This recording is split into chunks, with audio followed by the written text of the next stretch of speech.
but due to this government guidelines, we are not able to conduct the classes in the physical mode further. Anyway, if government permits, very shortly we may be starting the physical classes, but for the time being, we will continue with the online classes only. Okay. Without any delay, let us start with the syllabus now. Let me first of all share the syllabus of this particular subject, that is the finite element method, with you. Okay. So this is a group elective subject. Okay, I hope this syllabus is visible to everybody. Somebody please respond. Can you see the screen? Yes, sir. Yes, sir.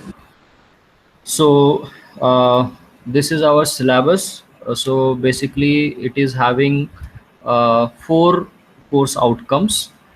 This is one of the important subject as far as your MTech is concerned, and this finite element method is mainly used for the structural analysis. Okay, so till now you must be familiar with the matrix method, so you can say this is much more advanced subject than the matrix method, and it has got very wide applications as far as civil engineering is concerned. Okay, so your syllabus mainly consists of this part. The first portion, here we will be covering the relay-Ritz method mainly, and in the relay-Ritz method we will be talking about the analysis of beams and analysis of single bars. Okay, so this relay-Ritz method is basically the base of finite element method, so that's why this portion is included in the syllabus. Then after that we will start with the basic finite element method. In our syllabus we have analysis in 1 dimension as well as in 2-dimensional. For 3rd dimension we have only the introduction part. Okay, 2D and 3D itself is a very huge syllabus, and we may be requiring some extra lectures to complete the entire syllabus. Okay, so these are some of the topics like shape functions. Then we have convergence criteria, then type of elements like triangular elements, rectangular elements, and so on. Then we have different types of coordinate system, natural coordinate system, Cartesian coordinate system. Then we have some special elements like isoparametric element, superparametric, subparametric element. We also have some special type of analysis for axisymmetric analysis. Then for 3D we have tetrahedron and hexahedron elements over here. So all these are covered in a part of your syllabus. Okay, now coming to the textbook, most of the portion you will find in the first textbook, that is the Introduction to Finite Element Method, authored by Dr. P.N. Godbole, and many of the copies of this book is available in the library. So it is advised that whenever you come to the college for any other reason, so you better issue this book from the library. This will help you a lot in understanding the basic fundamentals of the finite element method. Okay, there are other books also, like this is also one of the good book, that is the Introduction to Finite Element in Engineering by Chandru Patla and Bele Gundu. This is also one of the good book, and you will find some solved problem, unsolved problem, practice problems in this book also. Okay, then these are some of the other books which also you can refer, like this Logan book is there, Logan and Thompson, and there is another book, this is also a quite good book, that is C.S. Krishnamurthy, Finite Element Analysis, Theory and Programming. Okay, I won't recommend this book because the notations which are given in this book, they are slightly different than the notations which are given in these 3 books. Okay, this book is very exhaustive, very nice, detailed solved problems are also given in this book. It's a very thick book. Okay, it is very good if you want to learn the finite element method in details, but unfortunately the notations are slightly different than the notations which are adopted globally. Okay, so because of this notation problem only, I am not recommending this book, but otherwise this book is very nice, and you will get a lot of solved problems in this book. Okay, so these are the plain textbook. So you will also find multiple copies of this textbook, especially number 4 and number 1 and number 2 in our college library. Okay, Then another method is another book is there, that is by R.D. Cook. This is also one of the best book. Okay, so you can refer this one also. As far as reference books are concerned, these are the reference book.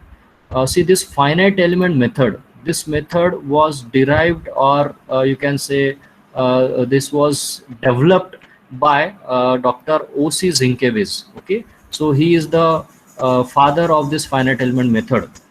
Okay, so he is the person, he is a mathematician, and he has developed this finite element method, and over the years this finite element method has been evolved, and now it is used in almost every engineering, whether it is chemical engineering, whether it is electrical engineering, whether it is mechanical engineering or civil engineering. Okay, so this method has evolved like anything, and now also this method is very widely used in the industry, and in the research also this method is very widely used. Okay, so this is the one of the classic book which is written by the O.C. Zienkiewicz itself, who is the father of this finite element method.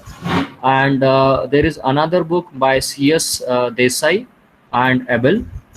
This is also one of the basic book over here, and you can also refer the book by K.J. Beth and by S.S. Rajashekharan. Okay, so these are the reference book.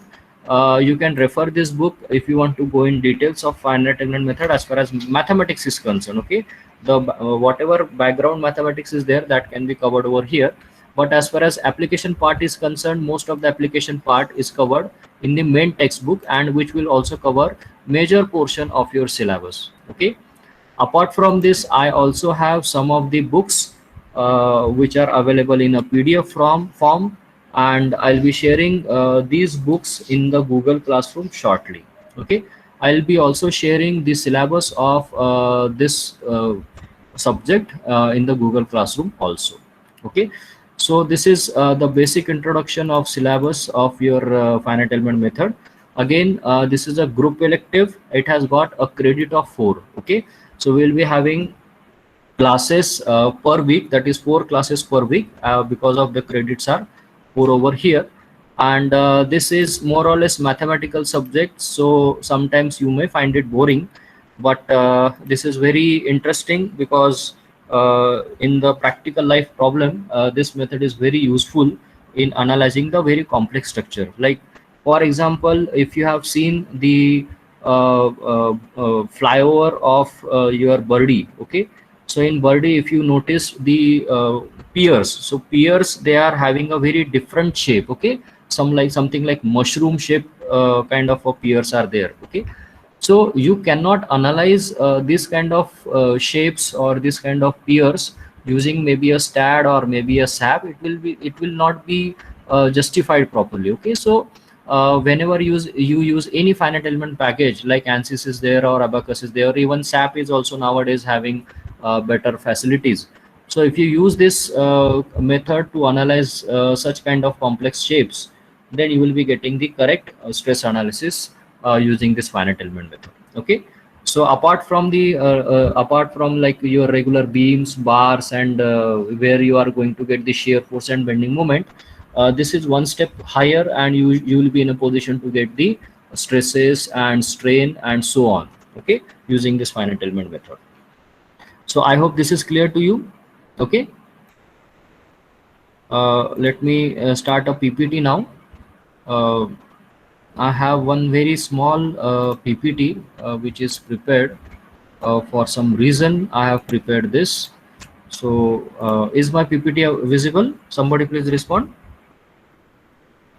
Yes, sir. Yes, sir. Okay. Here I'll just quickly give you a brief idea about this finite element method. So what happens is, in the finite element method, on this right hand side, or sorry, the left hand side, you will find there is a problem. Okay, let me turn the pointer on. Okay, so let us say this one. Okay, so now you see this is a kind of a problem statement. So this is a some random bodies there, and we have a support over here, we have a support over here, and there is a loading coming from the outside. Okay, so now if you want to analyze this particular problem using the finite element method, Then first thing what we have to do is you have to create the mesh. Okay, this creating mesh is called as a discretization. So this discretization basically involves dividing this entire structure into small triangles or maybe rectangles. So in this case, if you refer this particular figure here, you will find the entire body is divided into very small triangles. Okay, so these triangles, they are nothing but a element. Okay, Excuse so me, there are sir. yes, So only first slide is visible. only first slide is visible. Okay, let me share my entire screen, that will be better, I think. uh,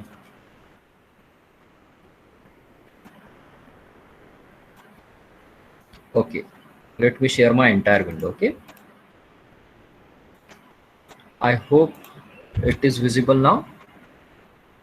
Yes, sir. Okay, so what I was talking about, like this is our body. Okay, so it's any random kind of a problem. So you have one support over here, one support over here, and there is a pressure which is coming from outside. Okay, so we want to analyze this. So the first thing what we have to do is we have to discretize this particular problem.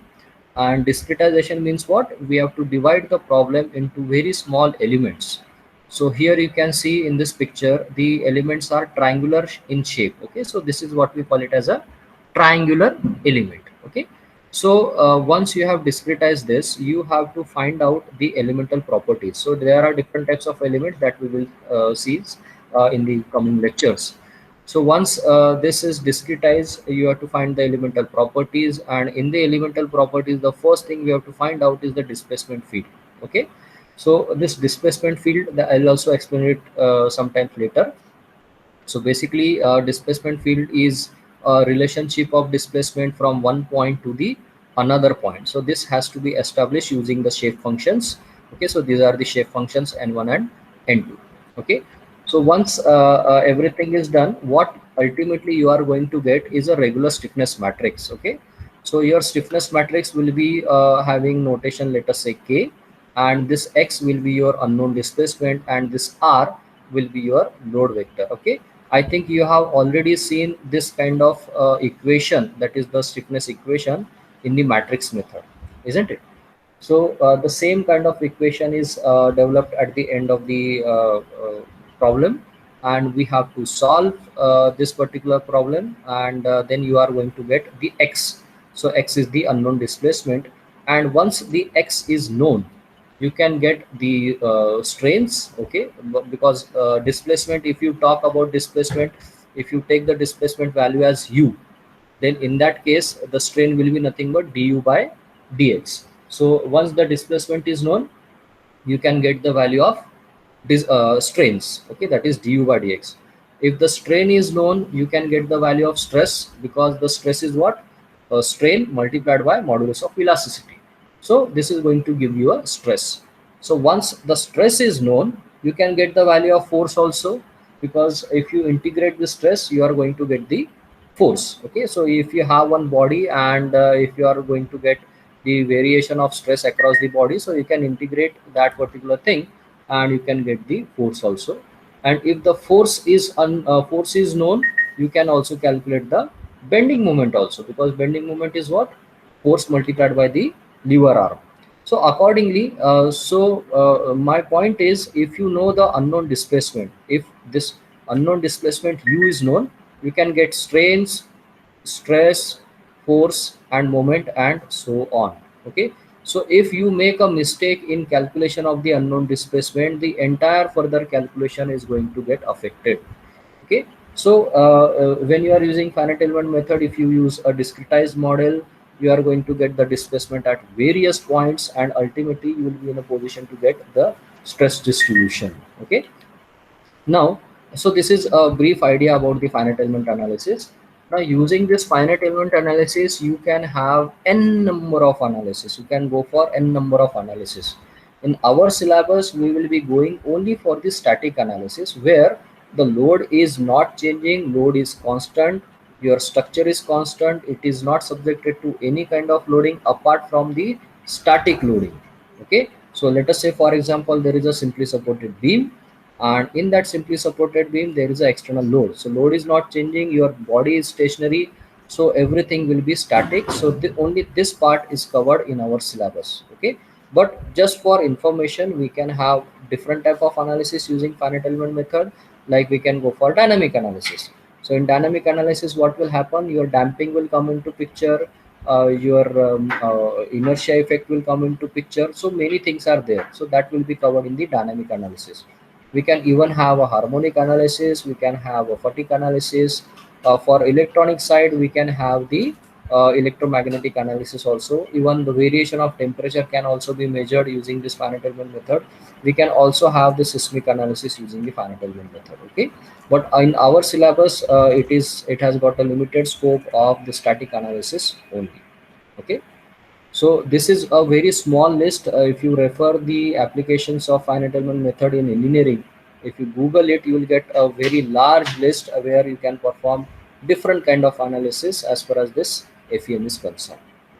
Okay, then if you learn this finite element method, you cannot do the calculations manually, because ultimately you are going to end up with a stiffness matrix, which is probably having size 200 by 300 or maybe thousands also.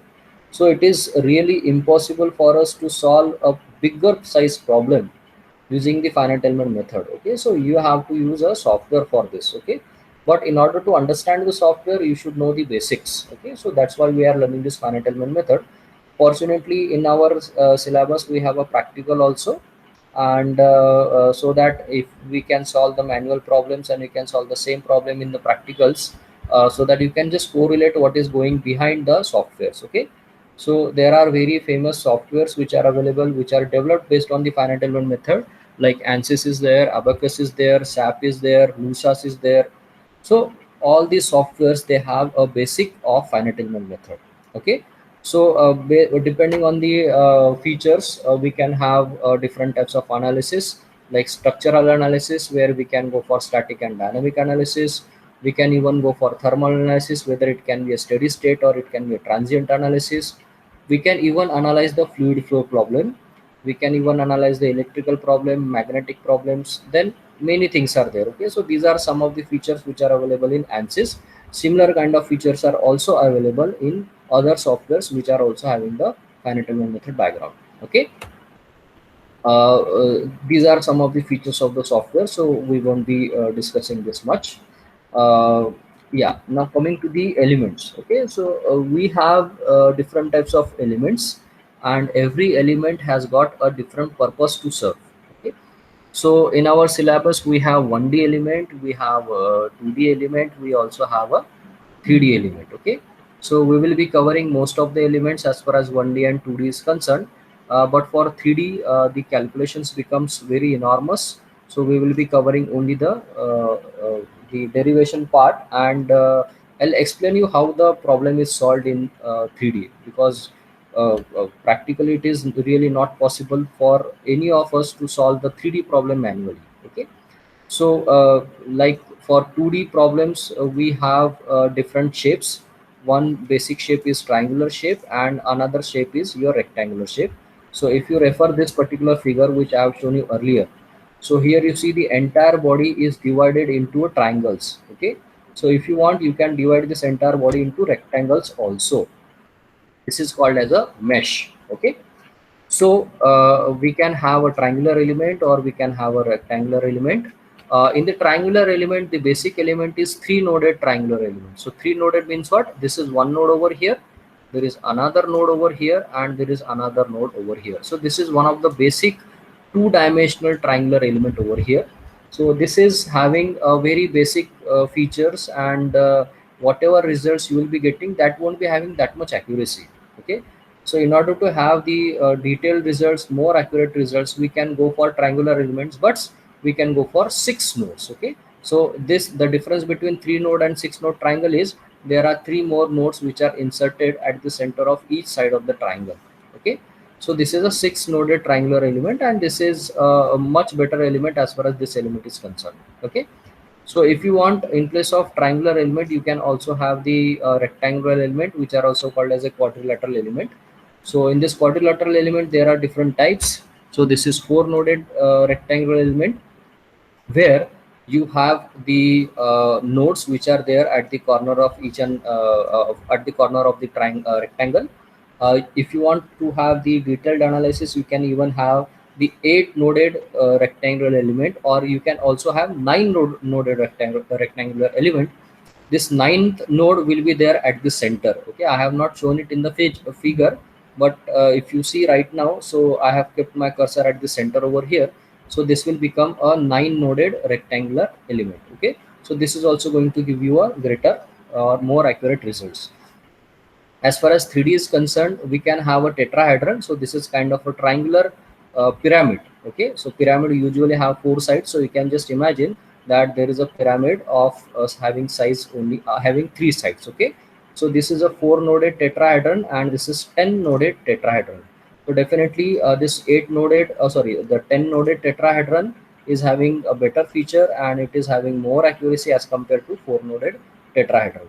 Similarly, there are two types of elements. One is the brick element and a second one is also brick element. But in this brick element, there are 8 nodes, and in this brick elements, there are 20 nodes. Okay. So definitely this is more accurate and this is slightly lesser accurate. Okay. But if you use the higher order element like 20 noded brick element, so you just imagine the size of the stiffness matrix per element will be on very higher side as far as this element is concerned. Okay, for example, at every node there is a 3 degree of freedom. So this node is able to move in x direction, in y direction, and in z direction. Okay, so if you have a 3 degree of freedom at each node, there are 20 nodes. So if you multiply 20 with 3, it comes out to be 60. So if you want to calculate the stiffness matrix of this element, so only one element is going to take a matrix of size 60 by 60 just to generate a stiffness matrix. Okay, one stiffness matrix, one element. You just imagine if you are having two elements in the problem. Okay, then in that case it will become 120 by 120. Okay, so now here also let us take a simpler example over here. So here this is a three noded triangular element, and every node, since this is a 2D problem, so every node will be having possible displacement in x direction, possible displacement in y direction, isn't it? So here the 2 degree of freedom is there at each node. So for this triangular element, the element stiffness matrix for this element will be of size 6 by 6. Okay, for example, if you are solving this problem, okay, so here you see you are if you count this number of triangles, possibly there are 200 triangles over here. So possibly 200 triangles, and if you calculate the number of nodes means the apex of this triangle, they may be probably 100 plus. So even if you take a 100 number of nodes, and each node is having a degree of freedom of 2, so the entire assembly of this stiffness matrix of all these elements will be a matrix of size 200 by 200. Okay, so you see, as the complexity of the element increases, the size of the stiffness matrix also increases, and definitely you are not in a position to solve a stiffness matrix which is of size 200 by 200. Okay, so you have to use the software for that. Okay, so you will be in a position to manage up to maybe 6 by 6 matrix, or maybe even 10 by 10 matrix. Okay, but 200 by 200, it is really impossible. Okay, so you have to use a software for this. So I just wanted to inform you about the elements now. So these are 2D elements and these are 3D elements over here. Okay. In let us say in ANSYS, because ANSYS is there in our practical also. So we have different types of 2D elements. We have 3D elements also. These are the elements names which are given on the slide over here. Okay. So this part we will cover probably in the practical portion. Now this finite element method supports different types of material. Okay, like elastic material. So steel is a elastic material, you can say. For example, like concrete is a elastic material. So elastic material means what? Basically the stress is directly proportional to the strain. So as the strain is increasing, the stress is also proportionally increasing. So this is a typical element, and most of the time these structures are assumed as elastic and they are analyzed. But apart from this elastic behavior, there are different types of material behavior. Like viscoelastic behavior is there, rigid, perfectly plastic, viscoplastic, elastoplastic hardening, okay, elasto viscoplastic, hyperelastic, creep, thermal. There are different types of material behavior. Okay, under different circumstances and depending on the configuration of the material which you are using. So nowadays, different materials are coming into market and they may be having a different type of behavior. So all these material behaviors can be imported into a software which is based on finite element method, and then you can analyze this one also. In our syllabus, our scope is limited to only the linear elastic material behavior, where the stresses and strain, they are directly proportional to each other. Okay, and then whatever value of strain is there, correspondingly you can you just assume a straight line relationship between stress and strain, and then you can get the values of stresses. Okay, that's why, like I said, if you know the value of u, if u is unknown displacement, if you know the value of u, you can calculate the strain, that is du by dx, and then you can directly multiply with e. Okay, so e is nothing but your modulus of elasticity. Okay, so why I am directly multiplying it by e? Because I am assuming that the material behavior which is under consideration is simple linear elastic material behavior. Okay, so if it is not, if it is other than linear elastic material behavior, you cannot use a expression something like stress is nothing but strain multiplied by modulus of elasticity. Okay, so this is a very basic equation for this equation is valid only for the linear elastic, otherwise for other this equation is not at all valid. Okay, so you can analyze different material behaviors also using the finite element method, but for the time being we will be focusing only on the linear elastic material behavior. Okay, so these are some of the software features, so that probably we'll be covering in the coming lectures. Okay, I hope this is clear to everybody. Is there any questions as far as this part is concerned? Yes, please. Is it okay? Shall I continue? Yes, sir. Yes, sir. Okay, so let me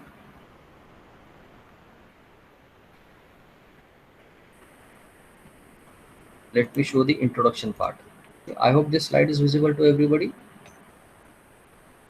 Okay, Yes, sir. so now in this picture, so you can see like we have a dam. Okay, so this is a simple water retaining structure, and this dam is discretized using a triangular element. Okay, can you see this figure? दिख रहा है figure आप लोगों को? Yes, sir. Yes, sir. Okay, so now if you see that particular figure, the number of nodes using this triangular element which we have discretized over here, the maximum node number I could see is something like 65.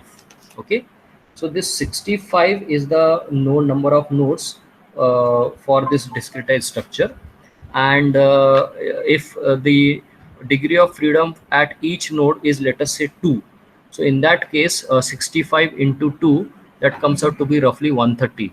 So if you are in a position to get the stiffness matrix of this problem, so this will be of size definitely 130 by 130. So it's not that easy to do the manual calculations over here.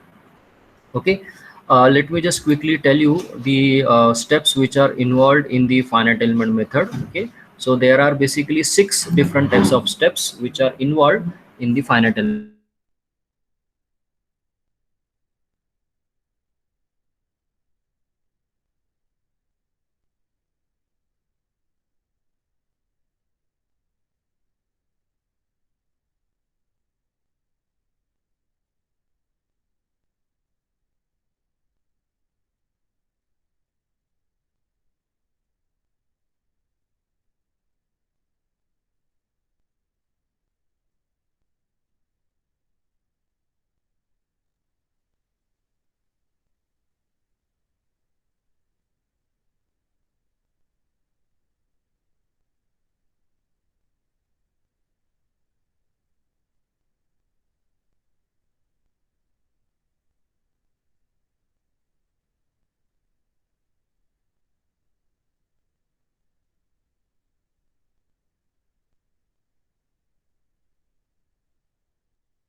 Sorry students, I got disconnected. कहाँ तक हुआ था? Sir वो steps बता रहे थे आप. Okay, I was telling steps. Okay, let me share the screen one more time. Okay.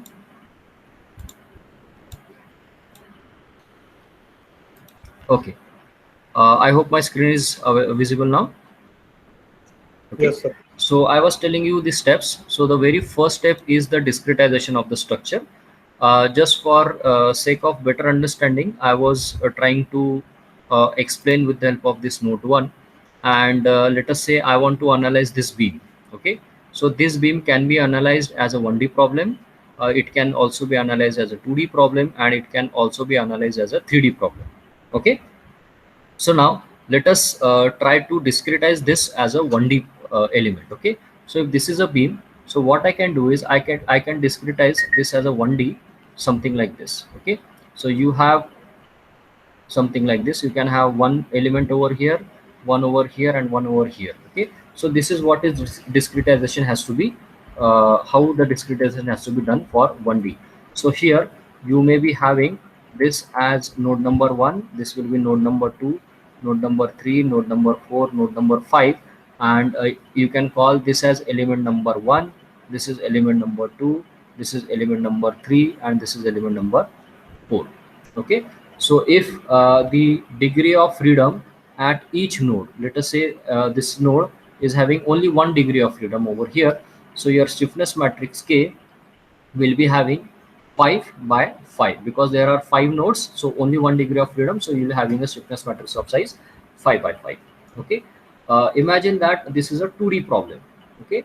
So if I can analyze the same problem as a 2D problem, so in 2D problem the depth will come into picture. Okay. So the thickness will be assumed as something like maybe 10 millimeters. Okay, or maybe whatever is the value, but it will be analyzed in the depth. Okay. So if you want to discretize this using a rectangular element, so you can discretize this as a rectangular element like this. Okay. So in that case, this will be your element number 1, this will be element number 2, element number 3, this will be 4, this will be 5, and this will be 6. Okay. And how many nodes will be there? Something like this is node number 1, 2, 3, 4, 5, 6, and 7, and similarly 7 over here. So you have total 14 nodes. Okay. And if each node is having degree of freedom of 2, so you have 14 into 2, so this will be a 28. Okay. So your stiffness matrix will be of size 28 by 28. Okay. So you see, if you convert this problem, that is the beam problem, from 1D to 2D, if you analyze this from 1D point of view, so you will be having a matrix size of 5 by 5. If it is 2D, you will be having 28 by 28. Okay. But here in this particular case, you will be getting only the stresses in the axial direction. Okay. But as far as, so here you will be getting only sigma x. Okay, if you consider this as 1D. But if you consider this as a 2D problem, in that particular case you will be getting something like sigma x, sigma y, and say tau xy. So this three things you will be getting over here. So definitely this 2D is more advanced as compared to 1D. Okay. Now let us see the 3D model. Okay. So if you consider this problem as a 3D problem, in that case you will be having a beam which is probably like this. Okay. So let me draw one more line over here. Okay. And then I can draw simple lines like this. So now this is a 3D beam now, isn't it? So this is a 3D beam. So now you can discretize this using probably a brick element. So we have one element like this. Okay. We have one element like this, and we have one element like this. Okay. So I'm using only 4 elements. Okay. So only 4 elements are there, and as far as the nodes are concerned, here you have one node, 2, 3, 4, and 5. Okay. So 5 over here, 5 over here, 5 over here, and 5 over here. So you have total 20 nodes. Okay. And what is the degree of freedom at each node? So each node is possible to move in this direction as well as in this direction. Okay, so you have degree of freedom as 3. So your stiffness matrix K will be having size 20 by 3. So this is probably 60 by 60. Okay, so this is the largest one. So you just have to decide what kind of results are needed, and accordingly you can idealize this problem as a 1D problem or a 2D problem or a 3D problem. Okay, as you increase the degree of dimensions, so more the dimensions, more will be the size of the stiffness matrix. Okay, you just imagine that in the initial stage I have used only 4 elements over here. Okay, so here if you see I have used 4 elements. Okay, here I have used 6 elements, and here I have used only 4 elements, but the stiffness matrix will be of size 5 by 5 here. Here this is 20 by 28 by 28, and here it is 60 by 60. So this is very large. Okay, but the advantage of using a 3D is you will be getting sigma x, you will be getting sigma y, you will be getting sigma z. At the same time, you can get sigma tau xy, tau yz, and tau xz. Okay, so more the dimensions under consideration, you will be getting the more and more detailed results. Okay, so it is up to you whether you want to solve, whether you want to analyze this problem as 1D, 2D, or 3D. Okay, so in the very first step, which is the most important one, that is the idealization. Okay, so you can idealize this as a 1D problem. So for a 1D problem, you can use one dimensional element which looks like this. Okay, in case of 2D problem, you can use either a triangular element or you can use a rectangular element. So in this particular case over here, if you see, we have used a rectangular element over here. Okay, you can use the same you can discretize the same using the triangular element also if it is required. Okay, then for 3D case, we have seen how to use this brick element. Okay, if you want, you can use the tetrahedron, that is the triangular pyramid, you can say. So tetrahedron element can also be used in place of this brick element. Okay, so this is the very first thing, that you have to discretize the problem either in 1D or in 2D or in 3D, and you have to choose the appropriate element. Okay, so here I have used, if you refer this, I have used for 2D, I have used only 4 noded rectangular element. Okay, but if it is required, you can even use the 8 noded rectangular element also, or maybe a 9 noded rectangular element also if it is required. Okay, so this is the discretization part. So here, like I said, you can use 6 noded or you can use 8 noded. In the 1D also, you can use 2 node or you can use even a 3 noded beam if it is required. Okay, so this part I think I have already covered over here. Then the second step, which is involved in the finite element method, that is, you have to find out the elemental characteristics. Okay, because depending on the type of the problem, whether it is 1D or 2D or 3D, the elemental characteristics, they are going to differ. Okay, it will be having a different shape of stiffness matrix, different coefficients will be there in the stiffness matrix. So accordingly, we have to find out we have to find out basically the elemental characteristics, which includes the stiffness matrix as well as the load vector. So for example, for 1D element, you have a different characteristics. Like if this is a beam problem, you will have the displacement as well as you have the rotation. If it is a bar problem, you will have only the displacement part. Okay, in case of 2D, you may be having the displacement in x direction as well as the displacement in y direction, and in case of 3D, you may be having displacement in x, y, z, all the directions. Okay, so accordingly, the stiffness matrix will change and load matrix is also change. So you have to find out the characteristics of these elemental matrices as a part of your second step in the finite element analysis. Okay, so this was the second step. Then the third step. Okay, so here you can get the stiffness matrix in the second step over here. Now in the third step, you have to find out the global stiffness matrix. Okay, so in the second step, you have already obtained the stiffness matrix equation for the element which is under consideration, and you also know how to calculate the load matrix. So once these characteristics are known, you have already discretized the structure. So for every element, you have to find out the stiffness matrix and you have to assemble that stiffness matrix so that you can get the global stiffness matrix. Okay, so you already you are familiar with assembly process. This part was covered in the matrix method. So all you have to do is just calculate the stiffness matrix and assemble in this step 3. Okay, in this step 4 you have to assign the appropriate boundary conditions. Okay, so you just in this particular case, if you remember in the matrix method, you used to remove some of the columns and some of the rows of the stiffness matrix. Why? Because the appropriate boundary condition and the support was there and the displacement values was 0. So the same thing you have to do over here and you have to apply the appropriate boundary condition.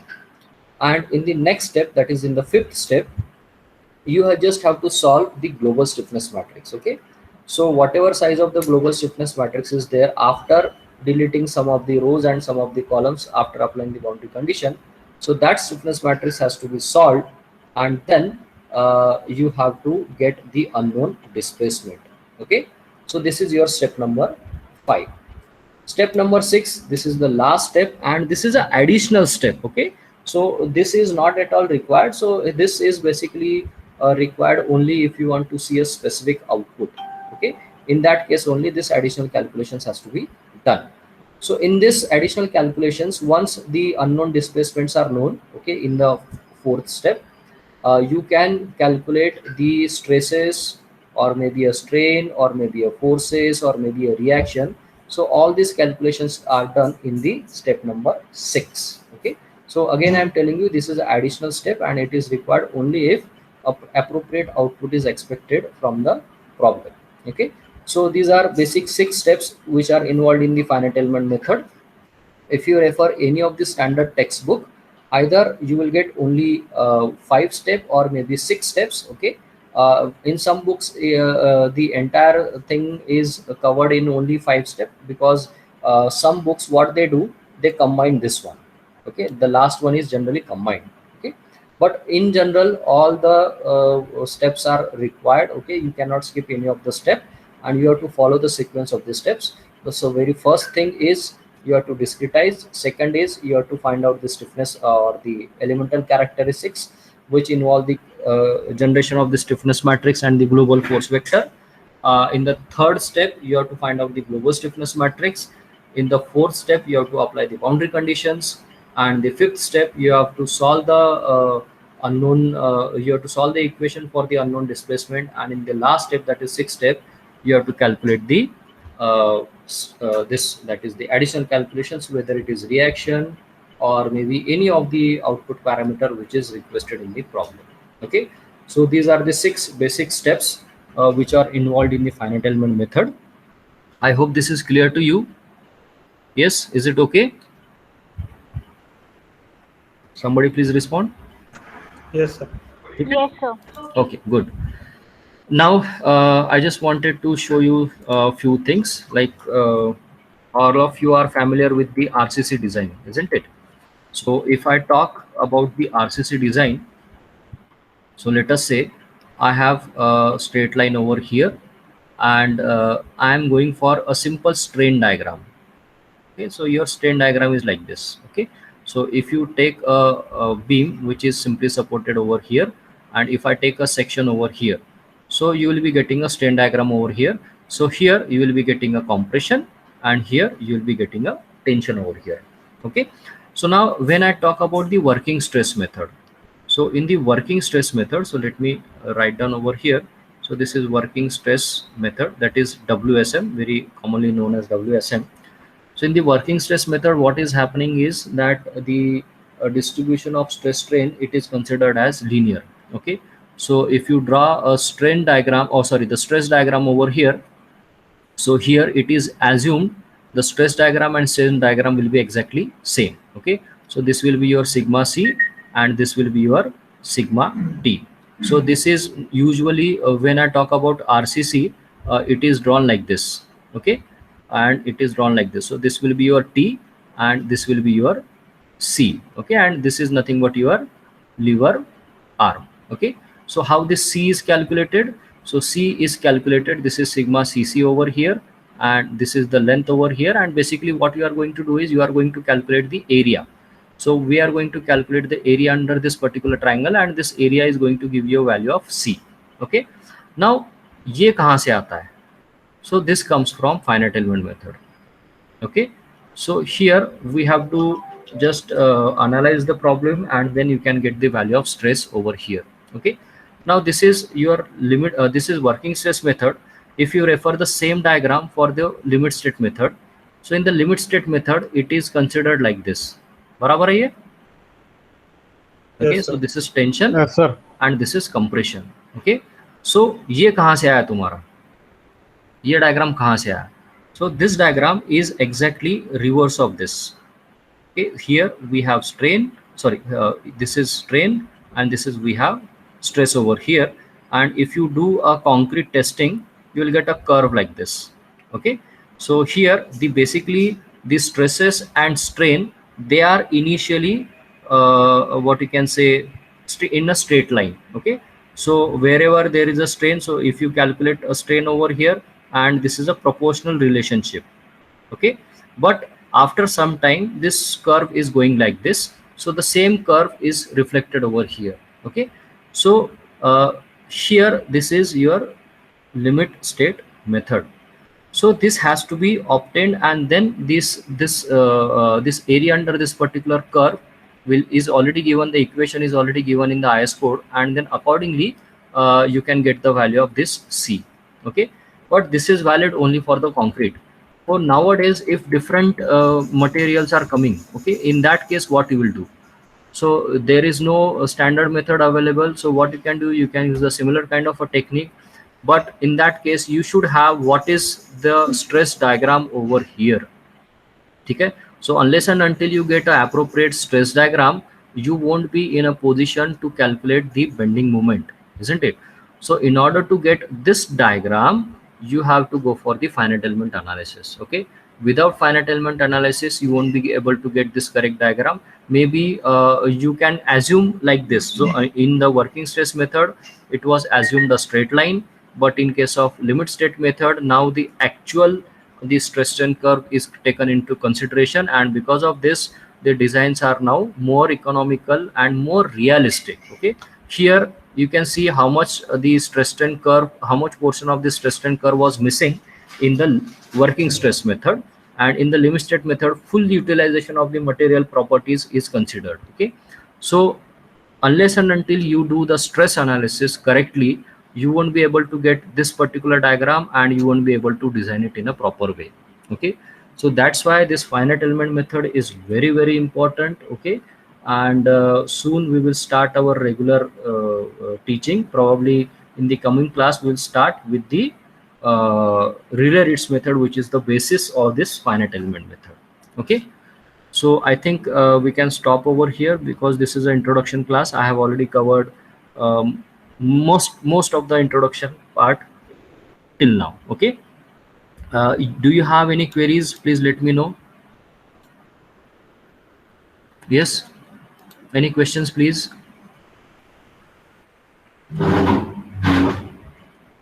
Yes, students, is there any questions? No?